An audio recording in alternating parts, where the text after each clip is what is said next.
So the Combine is in the books, and we have major quarterback movement underway. And free agency is right around the corner, so no better time to play NFL Upvote with USA Today Sports Plus NFL insider Safid, Deen, and Draft Wire's Luke Easterling. Both of you, I'm so happy to be seeing you guys. It's been a little bit since I've seen y'all, but how are you guys doing? We're doing good. I'm trying to get a quarterback contract like all these other guys. How about you, Luke? Yeah, I feel like if you're a quarterback, you want to hold out like a year at a time because every year it goes up another 5 or 10 million a year. So whenever you come up for yours, you're gonna get paid, evidently. All right, y'all. Now, just as a refresher, we take the top Reddit posts from NFL fan bases this week, and we have you guys upvote or downvote the topic. So let's roll. First post is from Saints Reddit, where they are very excited about their new quarterback. Derek Carr is the king that was promised. He was born on 3/28, born to be a Falcon killer. Comments say, this is what I read the sub for. I'm sold. He's the chosen one. The 2023 script is lit. So, Luke, you've covered the NFC South extensively. So, first question is for you. Upvote or downvote? The Saints are now the runaway favorites in the NFC South. Are you going to upvote that or downvote that? I mean, I got to upvote that, and you know that hurts if you look behind me and see all the Bucs stuff on the wall. But, I mean, it's a low bar. It's a low bar to clear, right? Derek Carr being immediately the best quarterback in the NFC South is not saying much, right? So you've got, Kyle Trask in Tampa as the only quarterback under contract right now. You got Desmond Ridder in Atlanta. You got whatever the Panthers are going to do, whether it's bringing back Sam Darnold or obviously you expect them to use a high draft pick. But yeah, Derek Carr automatically becomes the best quarterback in that division, which means the Saints, who again have always had a solid defense, they've still got playmakers on offense. They need some help in the trenches on both sides of the ball, but it's an easy pick to look at that roster and say, hey, they're best set up right now, especially with the cap trouble that the Bucs are having. And honestly, it's kind of an interesting little experiment to see the Bucs and the Saints are in the same salary cap boat, but they're taking two very, very different approaches to dealing with that. The Saints are just going to keep kicking the can down the road and keep blowing as much money as they can, and the Bucs are trying to reset, take the Band-Aid off. But what that means in the short term is that the Saints will be the favorites in that division. Safid, the NFL Twitter was quick to point out how the Saints have negative cap room, but we're able to make this deal. So how did they get it done? And does a deal like this make them actual contenders in the NFC? Because is cap space real? Come on. I want to let you guys know, nobody knows how the Saints are doing this, okay? It's so easy to kick money down the road, like Luke said. NFL contracts are so fickle. 3-year deals are really 2-year deals. 5-year deals are really 3-year deals. All the money is really backloaded, but it's all in the guarantee money. And in the event, look, the Saints got Derek Carr. They're the favorites in the NFC South now.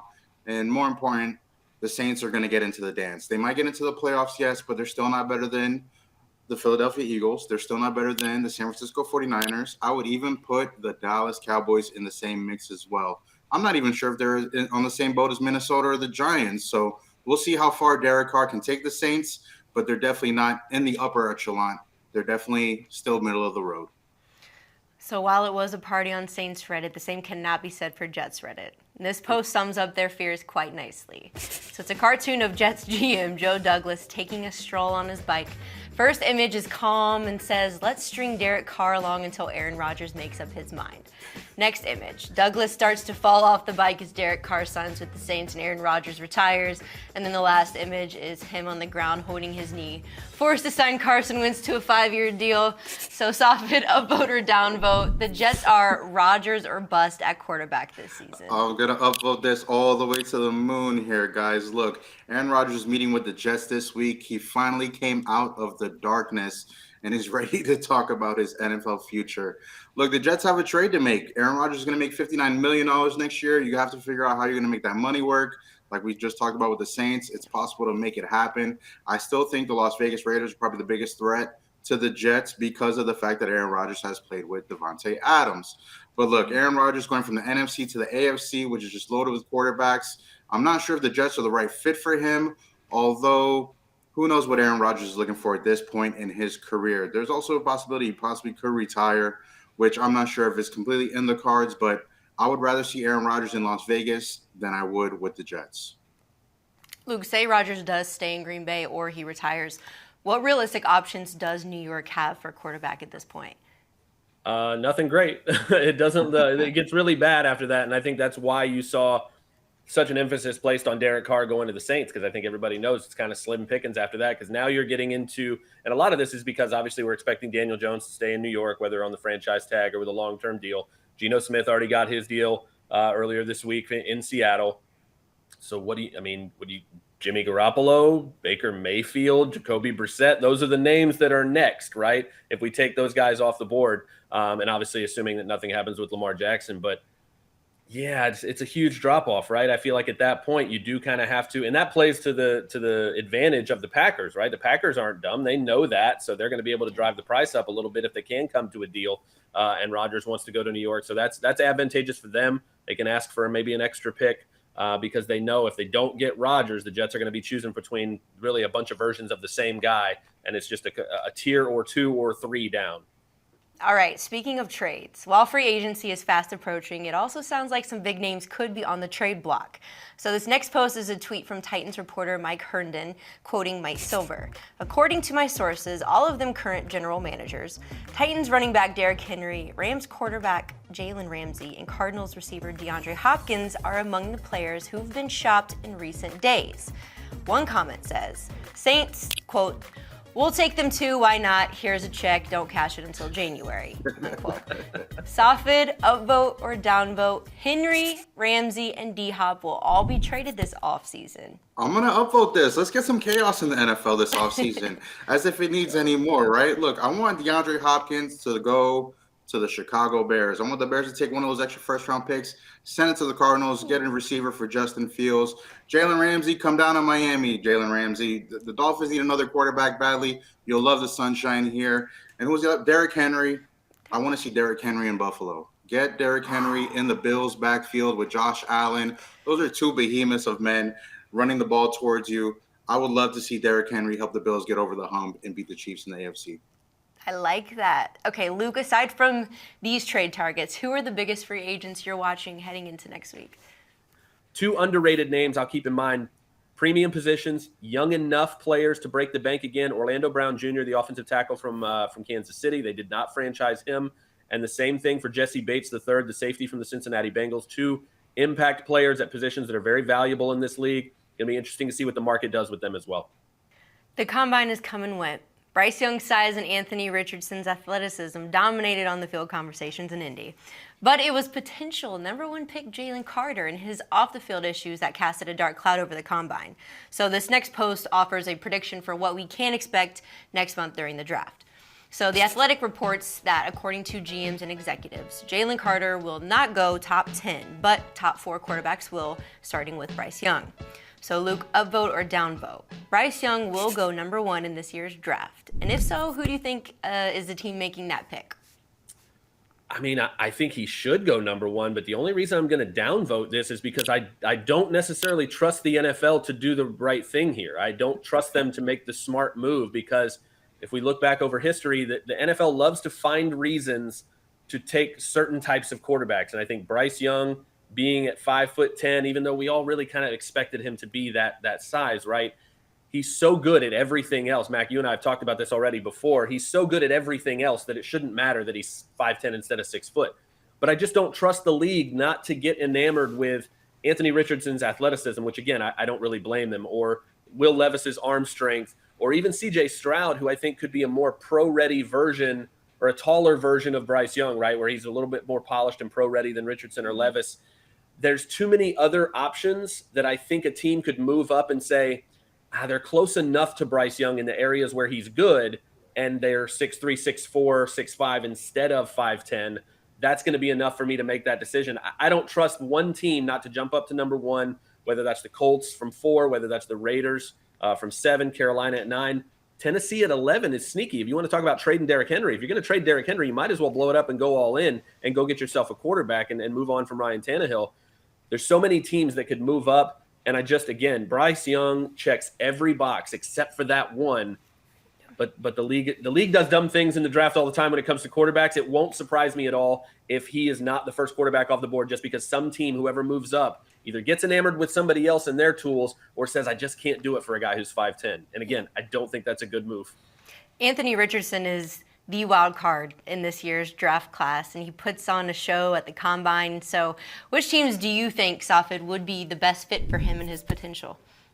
Oh, I would love to see Anthony Richardson in a place like Seattle, even though, they just signed Geno Smith to a contract. I'd love to see him in Detroit just because I feel like he would help Dan Campbell bite all the ankles off of everybody in Detroit. I think I would love to see that. But Anthony Richardson needs to go to somewhere that's established, somewhere that has a really established offensive system, somewhere where he can actually sit and grow. The thing is, as soon as anybody throws an interception, all the fans are going to be clamoring for him to come up and get into the play, right? So, look, Anthony Richardson, I think we all thought he was going to go top 10. I think he got himself into the top 3 conversation with this combine. I think everybody kind of knew he was going to test well. I don't think all of us thought he was going to test as maybe one of the best quarterbacks to ever test at the combine. And I think we all know Chicago has the golden ticket. They have the number 1 pick. If they want to keep Justin Fields, they can sell it for the highest price. And I really can't wait to see what Chicago gets in return for that top pick.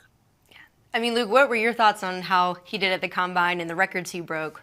What did you think about it? Yeah, I think like Safid said, I mean, we knew he was a great athlete. I don't think we knew he was like that, right? Mm-hmm. I mean, when you are 6'4", 244, you're running in the 4.3s, 4.4s, and you got the leaps and everything. My viewpoint on quarterbacks is that if you pick the wrong one, you're going to get fired anyway. So you might as well take the guy that can be special, right? And I think when you compare the conversation around Anthony Richardson to the conversation around Patrick Mahomes when he was coming out of that draft and Josh Allen when he was coming out of that draft, the conversation is so similar in terms of, he's risky because he's got these kind of things he needs to work on. But, man, he's got things that you cannot teach and that just don't come around that often. That's the type of guy where if I'm going to get fired, I'm going to get fired for taking a swing for the fences, or I'm going to get fired trying to take the guy that can be special. Anthony Richardson is that guy. So when you talk about some team moving up to number 1, even if it's Indy, who has an offense now with their new head coach that worked really well with Jalen Hurts, Anthony Richardson in that offense could be a lot of fun too. He went beyond our even already high expectations, and history says that the league is figuring out that those types of traits are worth taking a shot on. So for our last post, we actually head to the XFL Reddit. Yes, that's the thing. For those who don't know, the DC Defenders are off to a roaring start, and Washington Commanders fans are quick to jump on the bandwagon. It's the enlightened butterfly meme with the DC Defender logo as a butterfly in the caption, "Is this what football's supposed to be?" Upvote or downvote, Safid, between the XFL, USFL, and arena football, which comes back next year. Spring football is here to stay. That's a big question mark, so upvote or downvote.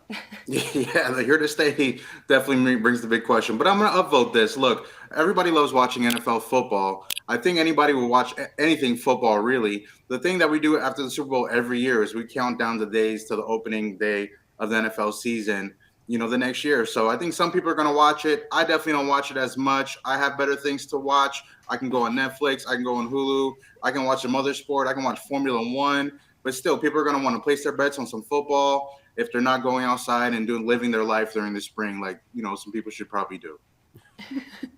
Between ratings, quality of games, and actually producing NFL talent, Luke, what will be the most important factor in these leagues surviving, in your opinion?